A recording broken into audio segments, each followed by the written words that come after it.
Sessions' new crackdown on drug prescribers won't stop the opioid crisis. Attorney General Jeff Sessions announced Wednesday that the Drug Enforcement Agency (DEA) would be undertaking a 45-day surge in a bid to crack down on prescribers and pharmacies that have been handing out unusually large amounts of prescription narcotics. Our country is in the midst of a drug abuse crisis, enabled and worsened by prescription drug diversion, Sessions said in a statement. This surge of resources by the DEA will help us make more arrests, secure more convictions, and reduce the number of diverted or unnecessary prescription drugs causing addiction and overdose. The statement added that the DEA would be looking at tens of millions of transaction reports to identify prescribers who may be dispensing suspiciously large amounts of prescription drugs. There is no questioning the deadly nature of the opioid epidemic, which in 2016 killed more people than firearms and was a key factor in making U.S. life expectancy drop for the second consecutive year. But in an attempt to counter the epidemic, the Trump administration is doubling down on a strategy that approaches the crisis through a law enforcement perspective, instead of a public health one.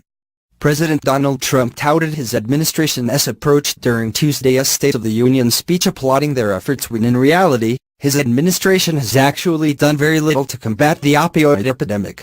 We must get tougher on drug dealers and pushers if we are going to succeed in stopping this scourge, Trump said.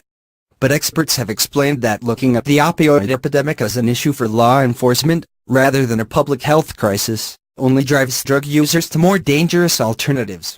Restricting supply don't help when demand is still there, San Ho Tree of the Institute for Policy Studies told Think Progress Alan Pike last year.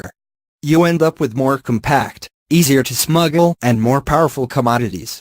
It's like how alcohol prohibition turned a nation of beer and wine drinkers into a nation of liquor drinkers. If you're a bootlegger, the last thing you want to smuggle is beer. The Trump administration has pledged to do everything it can to tackle the opioid crisis, including taking away cash that was meant to be used to help with police reform, but most efforts so far have amounted to a lot of talk and little action. Last October, Trump gave a press conference in the East Room where he gravely declared opioids a national public health emergency, but just 4 of his 30 executive actions were initiated after the press conference, and a good portion of them actually began under President Barack Obama. Sessions, meanwhile, seems to be dedicated to expending law enforcement resources in an attempt to combat another drug surge, the rapidly growing legal marijuana industry. Earlier in January, Sessions rescinded Obama-era guidance that urged federal law enforcement to stay out of states' legalization